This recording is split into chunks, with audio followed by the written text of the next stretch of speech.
Pohon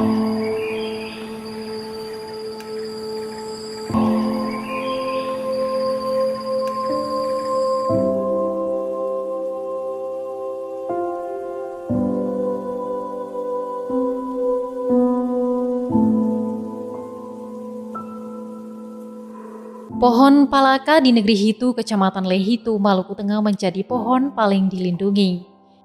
Tidak hanya oleh warga Hitu, oleh Kodam 16 Patimura juga pasang badan untuk pohon berusia ratusan tahun itu.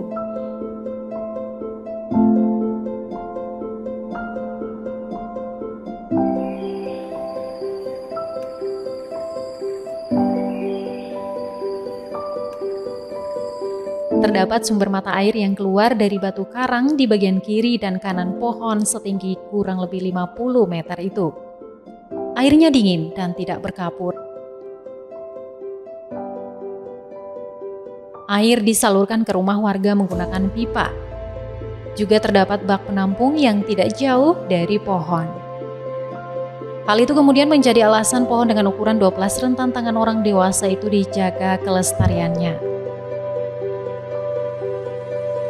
Atau orang itu kenal pohon palaka, lalu ini umurnya itu sudah ratusan tahun. Kalau ini sekitar 600 sampai 700 tahun lah begitu kalau diperkirakan. Karena ini sudah lama sekali, orang tua juga ceritanya sudah lama sekali. Nah, pohon ini di belakang kampung itu dia sebagai sumber mata air, tapi bukan sebagai sumber utama. Dia cuma hanya melindungi aliran air. Nah, jadi di bawahnya itu ada 2 mata air yang keluar dari tebing batu di bawah pohon palaka itu. Nah, itu air itu digunakan untuk mandi dan sebagai sumber air minum untuk warga.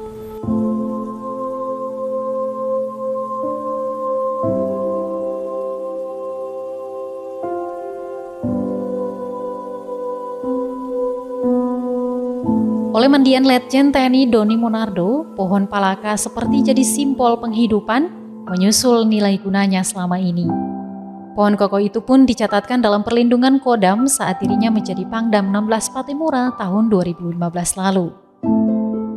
Setelah menjabat Kepala Badan Nasional Penanggulangan Bencana, Doni mengirim lebih kurang 40.000 bibit pohon palaka dari Pulau Seram, Maluku ke Jakarta pada 17 November 2020 menumpangi KRI Teluk Ampoina 503. Download Tribun X sekarang, menghadirkan lokal menjadi Indonesia.